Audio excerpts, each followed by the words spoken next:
João, no capítulo 1, no versículo 16.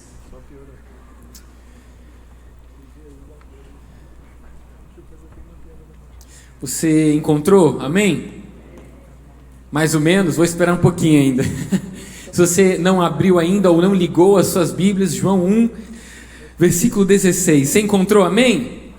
Glória a Deus. Diz assim, queridos: porque todos nós temos recebido da sua plenitude e graça sobre graça. Mais uma vez, porque todos nós temos recebido da sua plenitude e graça sobre graça. Obrigado, Senhor, pela tua palavra. Nós amamos a tua palavra, nós amamos o teu nome. Espírito Santo, nós te pedimos que essa noite o Senhor venha ministrar aos nossos corações, que toda voz humana emudeça, a começar pela minha, a tua voz seja ecoada. Abrimos nossos corações, abrimos a nossa mente para receber a semente incorruptível da tua palavra, e seremos transformados e não seremos mais o mesmo, pela tua graça, em nome de Jesus, amém? Você pode sentar de novo, querido. Muito obrigado. Gente, que tempo maravilhoso, que tema maravilhoso, plenitude.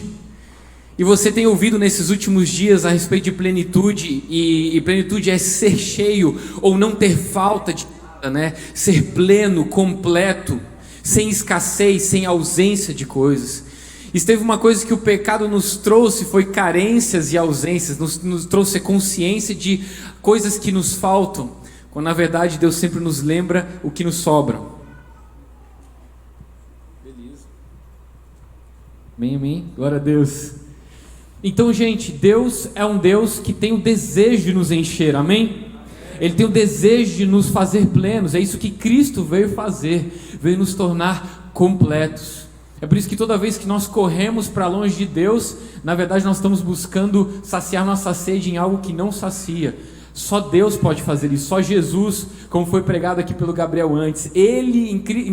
Diz a Bíblia que aprove a Deus que em Cristo habitasse toda a sua plenitude. Ele é mais que o suficiente, amém? Glória a Deus. Gente, esse versículo maravilhoso, porque todos nós temos recebido da sua plenitude e graça sobre graça. Deus é um Deus que nos enche, recebemos a sua plenitude, amém? Mas para que nós pudéssemos entender melhor o que isso significa, eu queria de presente a sua atenção, porque nessa noite eu vou fazer como se fosse a parte 1 e amanhã a gente faria a parte 2, que é começar contando uma história de como nós chegamos até essa plenitude. Então eu preciso muito da sua atenção. Eu sei que essa é uma igreja que ama a Bíblia, que ama estudar, que ama vir na escola bíblica dominical. A gente fica muito feliz de poder compartilhar com corações como o seu. E gente, a gente acabou de ler isso, que nós todos recebemos plenitude e graça sobre graça. Porque a gente precisa entender que Deus é um Deus que o desejo dele é encher. O desejo de Deus é encher todas as coisas. Nós vemos lá em Isaías, no capítulo 6, quando Isaías tem um encontro com Deus, ele diz: no ano que morreu o rei Uzias, eu vi o Senhor assentado no alto sublime trono, as suas vestes cobriam todo o templo. E ele diz que escuta algo que os anjos estão adorando, dizendo: santo, santo, santo é o Senhor dos exércitos, toda a terra está cheia da sua glória. Porque o desejo de Deus é encher. O desejo de Deus é encher todas as coisas, porque Ele é infinito. A Bíblia vai nos dizer que Jesus, quando está falando a respeito do reino dos céus, lá em Lucas no capítulo 14, ele vai contar uma história. Ele diz: o reino dos céus é semelhante a um homem que fez um grande banquete e convidou os seus convidados. Você sabe muito bem a história, que esses convidados não quiseram vir no convite. Então esse rei disse, esse senhor disse: olha, vocês vão nas ruas e tragam todas as pessoas que vocês encontrarem, até que a casa esteja cheia. Deus é um Deus que no seu desejo é encher todas as coisas, porque Ele nos faz completo, Ele nos faz plenos. Mas você sabe muito bem que Deus encheu Adão no começo de todas as coisas. Lá em Gênesis vai nos dizer que Adão, quando ele é formado pelas próprias mãos de Deus, a Bíblia diz que Deus sopra nele e o enche. E não é até que Deus o encha que ele se move. Então nós estamos falando sobre plenitude. E plenitude nada mais é do que Deus nos encher por completo, estarmos cheios de Deus. Mas a pergunta é: por que Deus quer nos encher? Porque nós podemos falar: olha, você precisa ser cheio, Deus quer te encher, Deus já liberou isso sobre você. Mas a pergunta é: por quê? Deus é um Deus intencional. E talvez para a gente pegar um exemplo e que pudesse entender uma maneira prática, é a pergunta que eu faria: por que você enche o tanque do seu carro, por exemplo? Que por sinal está bem difícil, né?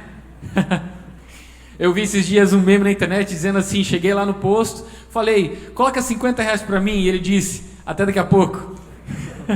Dá tempo de dar a volta na quadra.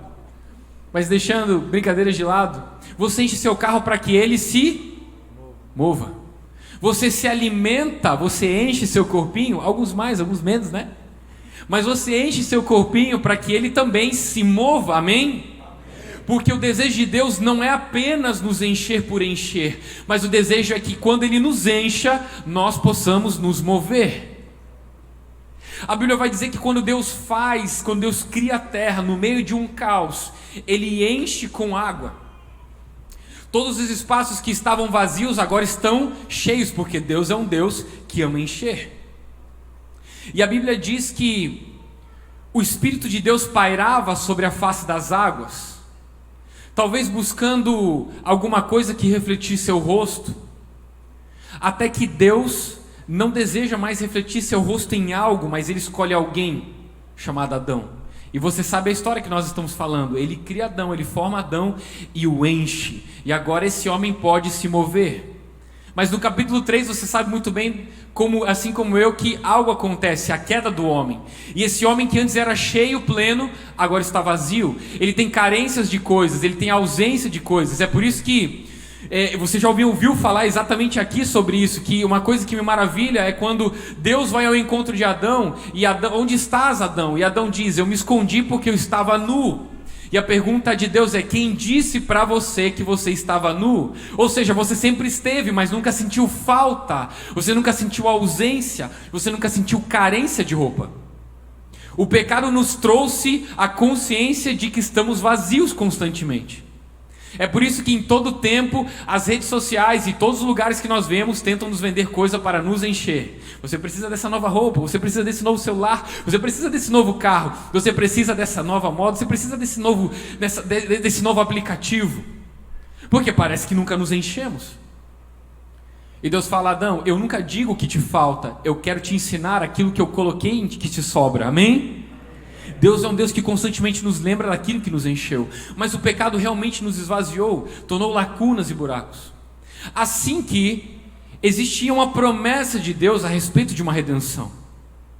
Mas até que essa redenção viesse, o Espírito de Deus, Ele queria se mover ainda, e encher e mover algumas pessoas. Nós vemos que o Espírito de Deus, lá no Velho Testamento, escolhia algumas poucas pessoas para que Ele pudesse tomá-los ou enchê-los, e que assim eles pudessem se mover. Você está comigo, amém? Então nós vemos que algumas poucas pessoas eram tomadas pelo Espírito Santo, eram cheias para que agora se movessem.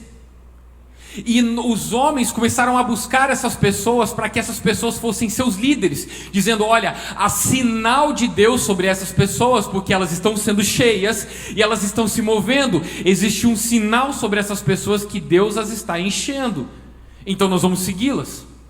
E Deus começou a fazer isso pelos profetas.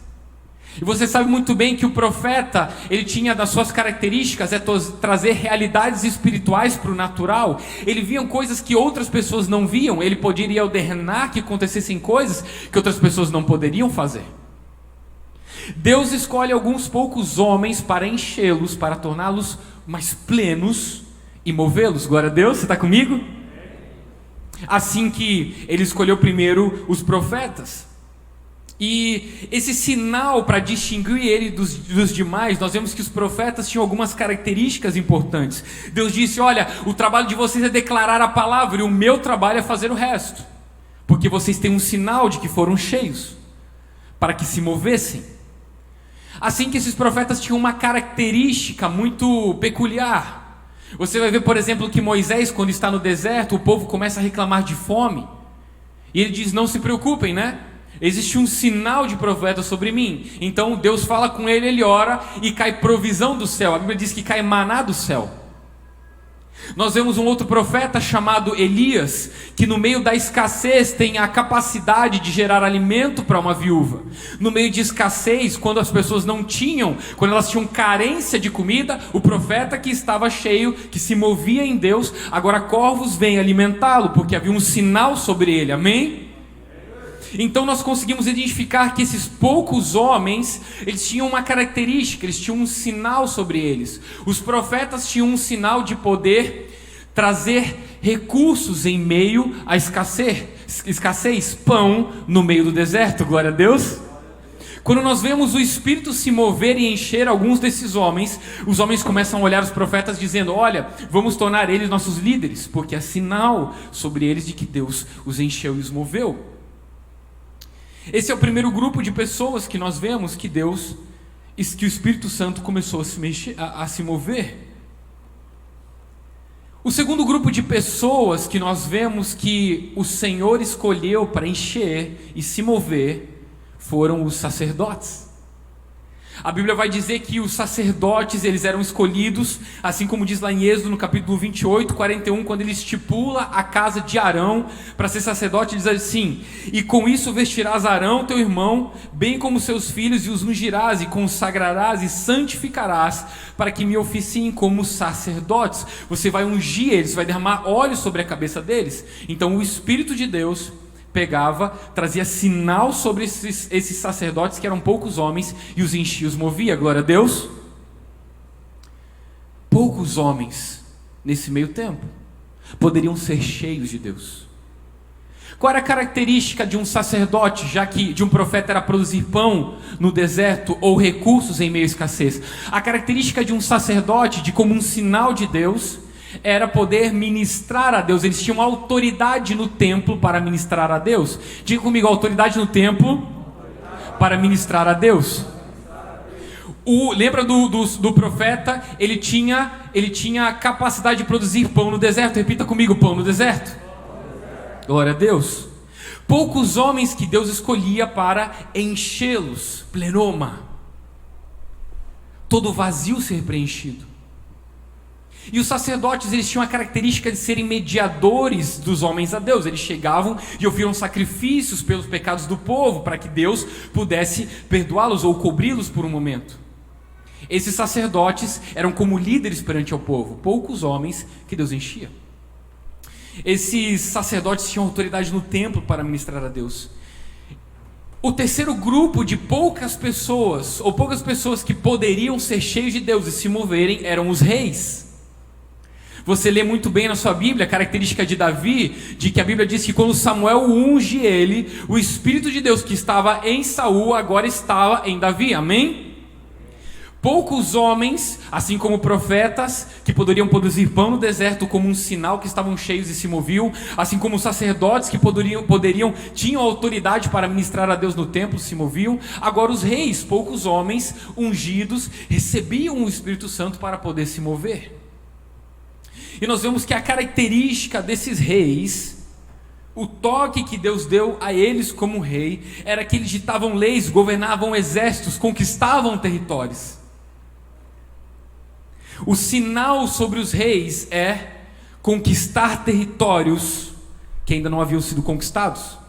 Repita comigo: o sinal dos reis era conquistar territórios. Esse era o chamado deles. Deus enchia para fazer isso. Poucos homens se moviam: profetas, sacerdotes e reis. Mas o desejo de Deus é encher toda a terra. O desejo de Deus é encher todas as coisas, mas por enquanto poucos homens poderiam ser cheios. O povo se guiava por esses três tipos de homens e sempre procuravam um sinal de Deus sobre cada um deles. Até que de repente um homem entra em cena. 400 anos de silêncio. O inimigo Satanás, ele tinha conseguido derrubar e destruir todos os profetas que já haviam existido, todos os sacerdotes que haviam existido, todos os reis que haviam existido. E toda vez que se levantavam algum homem que Deus queria enchê-lo, Satanás ficava de olho, ligava o alerta. dizendo: ei, será esse que Deus havia prometido que através dele ele voltaria a trazer plenitude em todas as coisas? Então, nós encontramos nas Escrituras, depois de 400 anos de silêncio, um dia uma palavra foi dada, que virá alguém, que o Espírito Santo se moveria e todos veriam a respeito dessa pessoa, e essa pessoa restauraria todas as coisas. Os demônios sempre procuraram, e principados procuraram para saber quem poderiam ser, e todos aqueles que se levantavam, eles derrubavam, dizendo: não é esse. Até que aparecem os personagens em Belém, alguns homens que a Bíblia vai chamar de magos, ou reis magos, como você quiser dizer. Não diz quantos eram, apenas falam a respeito dos seus presentes. Mas a Bíblia vai dizer que de repente eles chegam para Herodes e falam: ei, Herodes, aonde está aquele que nasceu rei? Presta atenção comigo. Eles não estavam buscando alguém que nasceu e seria rei. Eles estavam buscando alguém que nasceu rei. De repente, quando Herodes ouve isso, e você sabe que Herodes não era do lado de cá, era do lado de lá. Então de repente o inimigo vem no ouvidinho dele e fala bem assim: rei só pode ter eu aqui. Que negócio é esse de quem nasceu rei? Então Herodes faz uma trama, fala para eles: olha, não sei bem quem é esse rei, mas quando vocês encontrarem, me chamem para que também eu possa adorá-lo. Mas a vontade não era essa, a vontade era matá-lo. Assim que Deus aparece em sonho para eles e diz: não voltem a Herodes, vão para outro caminho. Assim que o inimigo ainda não encontrou quem era esse, mas na cabeça dele estava: ei, alerta geral, existe alguém que não será rei, existe alguém que está nascendo rei. E Deus vai querer enchê-lo, e vai ter sinal sobre a cabeça dele. Então não, vamos prestar atenção aí. Até que Herodes manda matar as crianças, os infantes. Deus recolhe o seu filho, ele vai até o Egito, e depois volta e cresce em Nazaré. E 30 anos se passam, e o inimigo achou que tinha talvez conseguido eliminar aquele que tinha nascido rei. Até que 30 anos depois, levanta-se um homem chamado João Batista. E esse homem, João Batista, diz: ei, vocês me perguntam quem eu sou? Eu não sou aquele que viria. Eu só batizo com água, mas vem alguém depois de mim que batizará com fogo. Um sinal de alerta de novo. O inimigo queria tentar saber se era João Batista. Ele diz: não sou eu, mas virá outro após mim, que vocês não têm ideia do que ele fará. Até que um dia João Batista está pregando e o inimigo está prestando atenção. De repente ele vê um homem, e de repente quando ele olha esse homem, ele diz: eis o Cordeiro de Deus que tira o pecado do mundo. A última vez que eu me encontrei com ele, quando eu me encontrei com ele, eu fui cheio na barriga da minha mãe. Sinal de alerta. Algo de errado não está certo.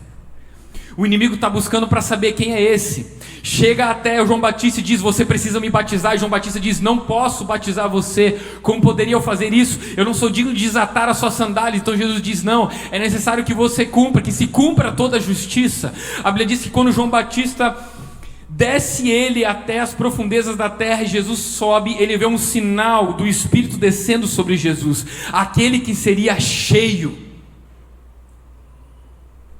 E João Batista dá testemunho a respeito desse. A Bíblia diz que de repente o inimigo é como se ele... Agora eu estou conjecturando. Jesus é levado pelo Espírito ao deserto e o inimigo acompanha de perto. Quem é esse que João Batista deu testemunho? Eu achava que era João Batista, mas ele disse que não era ele, então deixa eu acompanhar de perto. Tem um problema se eu descer aqui embaixo? Pessoal da câmera, não? Pode? Desci, obrigado. Para estar mais perto de vocês. Vocês estão comigo, amém? Gente, fala sim, não, para eu entender que a gente está se comunicando, glória a Deus. Agora os caras da câmera vão correr, que nem vocês vão ver uma coisa. Jesus agora é levado pelo Espírito ao deserto para ser tentado. E o inimigo chega e começa a aproximar-se dizendo: quero saber quem é esse. Talvez é aquele rei que nasceu há 30 anos atrás. Ou pode ser outro. De repente ele chega, se aproxima a Jesus. Jesus está jejuando 40 dias. E diz que Satanás se aproxima dele e fala bem assim: ei, está com fome? Converte essas pedras em pão, e talvez eu descubra se você é profeta. Porque a característica de um profeta era produzir pão em meio ao deserto. E Jesus diz para ele: não. A Bíblia diz: não só de pão viverá o homem, mas de toda a palavra que procede da boca de Deus. E Satanás está indignado porque a primeira pergunta dele não foi respondida. Então ele fala: eu não sei se é profeta, porque ele não caiu na minha. Talvez seja sacerdote. Talvez seja sacerdote. E de repente a Bíblia diz que Satanás leva Jesus até o alto do cenáculo do templo e diz assim: se és o Filho de Deus, então lança-te daqui para cima, porque diz a sua palavra: aos seus anjos dará ordem, para que não tropece em tempo algum. Porque se ele é sacerdote, ele tem autoridade no templo para ministrar a Deus. E Jesus mais uma vez diz: não, também está escrito: ao Senhor teu Deus adorarás, e somente a Ele servirás. E o inimigo está preocupado mais uma vez, porque ele fala: eu não sei se ele é profeta, eu não sei se ele é sacerdote, eu já sei, talvez seja rei. E leva ele até um alto de um monte, e quando coloca ele no alto do monte, mostra todos os reinos da terra, e diz: se você se curvar e me adorar, eu te darei todos os reinos desse mundo. Porque o propósito de um rei é conquistar territórios. E é nesse momento que Jesus diz: para trás de mim, Satanás, porque está escrito: somente ao Senhor teu Deus adorarás, e só a Ele servirás. E Satanás sai da presença de Jesus indignado, porque... eu estou conjecturando, tá, amém? Amém, igreja? Estou conjecturando, a gente está ilustrando a história. Por quê? Porque com todos os tempos Satanás conseguiu encontrar esses homens, identificar esses poucos homens a qual Deus enchia e eles se moviam. Mas esse ele não conseguia identificar. Por quê? Porque ele não caiu na de Satanás. Eu não sei se ele é profeta, eu não sei se ele é sacerdote, eu não sei se ele é rei. Então eu vou acompanhá-lo de perto. Então eu estou conjecturando a história, a gente está imaginando. Então ele chama todo o conselho ali dos demônios e fala: ó, acompanha de perto esse aí, porque não há ninguém que conseguiu me vencer como ele. Então acompanha de perto Jesus. Então acompanha de perto Jesus. Até que de repente Jesus começa seu ministério. Ele chama os discípulos e começa a impartir virtude neles. Eles começam a desfrutar da vida. E Jesus está por um momento compartilhando o evangelho com 5.000 homens, fora mulheres e crianças, no deserto. E de repente diz para um dos seus discípulos: ei, deles de comer. Como o Senhor daremos de comer? Nem se tivéssemos tanto dinheiro nós conseguiríamos comprar, não há lugar para fazer. Eis aqui um pouco de pães e peixes, cinco pães e 2 peixes. Jesus diz: dá aqui, abençoa, agradece. E de repente começa a partir esse pão. E 1 come, 2 comem, 3 comem, e 10 comem, e 20 comem, e 5.000 homens comem. Sinal de alerta no inferno: ei, presta atenção, parou. Está produzindo pão no meio do deserto, tem capacidade de trazer recursos em meio à escassez. Começa só um alarme no inferno: bem. Ele é profeta. Porque o sinal de um profeta era produzir pão em meio ao deserto. Não, nós temos que fazer algo, acompanhe mais de perto, porque aí há perigo. E de repente Jesus está no templo ensinando. E quando ele está no templo ensinando, ou na sinagoga ensinando, ele está fazendo milagres e perguntam: com que autoridade faz essas coisas? Jesus não responde. Até um dia que os discípulos estão olhando o templo e dizendo: olha que lindas essas pedras, Jesus, a reconstrução do templo que Herodes fez. E Jesus diz: verdade vos digo que não ficará pedra sobre pedra. E de repente perguntam para eles, fariseus: ei, que você está dizendo essas coisas? Quem é você? E Jesus diz: destruam esse templo, e em 3 dias eu reconstruirei. E de repente falam: ei, peraí, presta atenção, existe algo que esse homem está falando. Talvez tenha ele autoridade no templo. E para que tivessem certeza, um dia quando estavam vendendo coisas no templo, Jesus faz um chicote e começa a derrubar as mesas e virar as mesas dos cambistas, dizendo: essa é a casa do meu pai, mas vocês fizeram um covil de ladrões. Mais uma vez, no inferno, pisca uma luz, bem, corre lá. Ei, esse homem não fala como os escribas, ele fala como quem tem autoridade. Ele também é sacerdote. E aí começa o perigo, porque nunca havia alguém sido os dois ao mesmo tempo, um profeta e um sacerdote. Como pode ser isso? Não, muita atenção. Se acompanharmos de perto, temos que acompanhar mais de perto. Até que de repente eles veem tudo que Jesus está fazendo e falam: está decidido, sentença de morte. E de repente os fariseus se juntam, fazem um complô, prendem Jesus na calada da noite, uma acusação forjada, sem reais testemunhas, e Jesus agora está com Pilatos, preso. E o diabo fala: bom, ele é profeta, é sacerdote, mas ainda bem que não é rei, porque daí seria um problemão, né? Até que de repente Pilatos chega para ele e fala: por acaso você é rei? E Jesus diz: tu disseste. E fazem uma coroa de espinhos e colocam na cabeça dele. Mal sabiam ele o que um rei poderia fazer. Ei, qual era a característica de um rei? Um rei conquistava territórios. E quando Satanás achou que tinha matado aquele que era profeta, aquele que era sacerdote, ele mal contava que era o rei de reis. E quando ele achava que quando Jesus disse tetelestai estava tudo terminado, na verdade apenas tinha começado. Porque de repente esse rei desce até as profundezas da terra, dizendo: ei, eu sou aquele que haveria de vir, porque eu tenho sinal de estar cheio e pleno de Deus. Eu vim conquistar territórios que antes não haviam sido conquistados.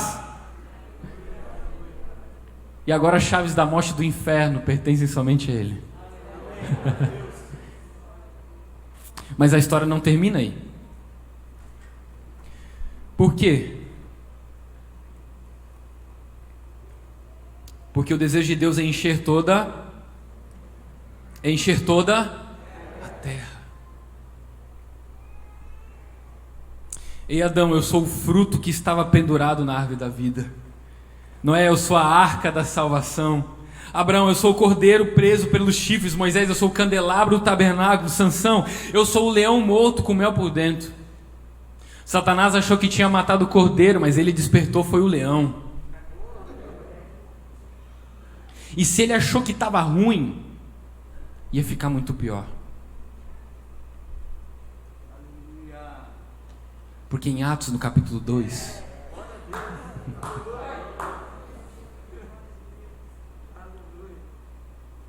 imagine que Jesus está chegando até seu Pai. Lembra daquele salmo: levantai, ó portas, as vossas cabeças, levantai, ó entradas eternas, para que entre o Rei da Glória. Quem é este Rei da Glória? É o Deus forte e poderoso, Ele é o Rei da Glória. Levantai, ó portas, as vossas cabeças, abriu entradas eternas, para que entre o Rei da Glória. Quem é esse Rei da Glória? É o Senhor dos Exércitos, Ele é o Rei da Glória. E o Rei da Glória está entrando. Ele está entrando com um sacrifício na mão, o seu sangue, dizendo: Pai, aqui está o sacrifício solicitado. E o Pai olha e fala: filho meu, assenta-te comigo. Jesus declara aos seus discípulos: o meu Pai me deu o direito de assentar junto com Ele no seu trono. Agora imagina comigo, conjectura comigo. Você está comigo, amém, querido? Eu estou finalizando, a gente está caminhando para a finalização. O Pai fala: filho, senta-te à minha destra, até que eu coloque os inimigos por estrados dos seus pés. E Jesus, quando se senta à destra do Pai, é como se ele dissesse: Pai, posso te pedir algo? Claro, meu filho, qualquer coisa. Pai, eu fiz uma promessa aos meus que me deste lá na terra. que assim como eu era pleno e cheio, eles também poderiam ser. Pai, existem 120 que estão num aposento alto, esperando para que do alto sejam revestidos de poder, para que do alto sejam cheios, completos, sem falta.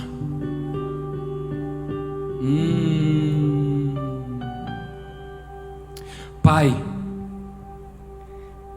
existem alguns filhos lá em Blumenau, na Assembleia Sede,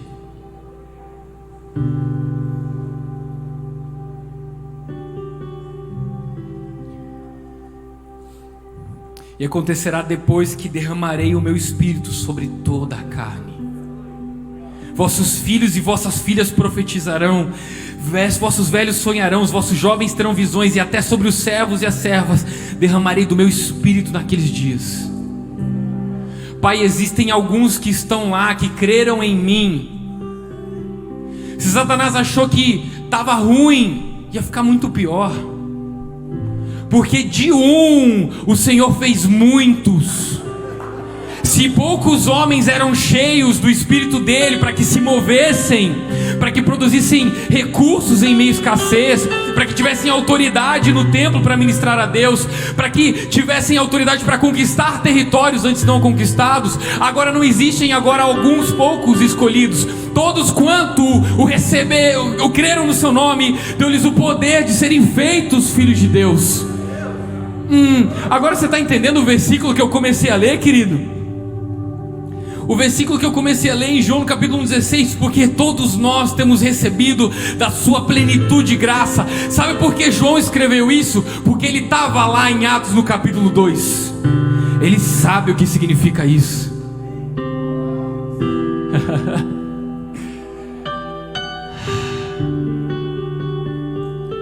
Ele nos encheu de vida, Ele nos encheu de poder. Sabe o que significa? Jesus diz assim: olha, permanecei até que do alto seja revestido de poder, dunamis, para que sejam minhas testemunhas. Essa palavra testemunhas no original significa mártires. Por isso que Pedro nega Jesus, mas depois que ele é cheio, até de cabeça para baixo serve. Você está comigo? O desejo de Deus é te lembrar o quanto você foi cheio. O quanto custou para você ser cheio foi Cristo se esvaziar por inteiro. Então agora não é sobre poucos escolhidos ou poucos especiais que Deus escolhia, são todos aqueles que receberam e creram no seu nome. A pergunta é se você vai se mover nessa noite, porque o desejo de Deus é encher toda a terra, mas não encher por encher. Todos aqueles que Ele encheu foi para que se movessem. Agora você fala: Rafa, se movessem para quê? Jesus disse: eu vim para que tenham vida, e vida em abundância. Sabe o que significa abundante? Mais do que o suficiente. O desejo de Deus de nos dar plenitude, ou nos trazer a consciência da plenitude que nos trouxe, é para que transbordemos. Não existe vida em abundância, é vida mais do que suficiente. Não é vida só para mim, é para você, para você, para você, para você, para você. É vida para todos aqueles que nos rodeiam. É o frentista que se encontra com a gente, ele se encontra com a vida de Jesus, porque eu fui cheio para me mover. A plenitude de Deus é para que eu entendesse que eu sou um profeta, e um profeta não se preocupa no meio da escassez, porque ele sabe que terá recursos no meio de escassez. Glória a Deus. E Rafa, como é que nós vamos sobreviver a essa pandemia? Ei, somos profetas.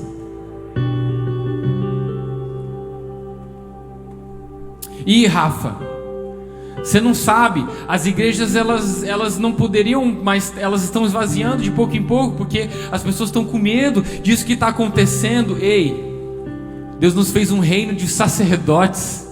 Existe autoridade no templo que podemos ministrar a Deus, glória a Deus. E no templo não é só esse lugar, mas nós somos esse lugar, aleluia. Ei, Rafa, o inferno está avançando forte sobre os nossos adolescentes e jovens. Ei, se Ele é rei de reis, nós somos esses reis que Ele reina, amém? E reis que foram cheios conquistam territórios. Os lugares onde pareciam que não poderíamos alcançar, pela plenitude que temos, agora transbordamos para chegar, aleluia. Existe vida para sua casa, para os seus vizinhos, para os seus familiares, para os seus colegas de trabalho, faculdade, universidade, escola. Não podemos ter por pouco aquilo que Deus derramou em abundância.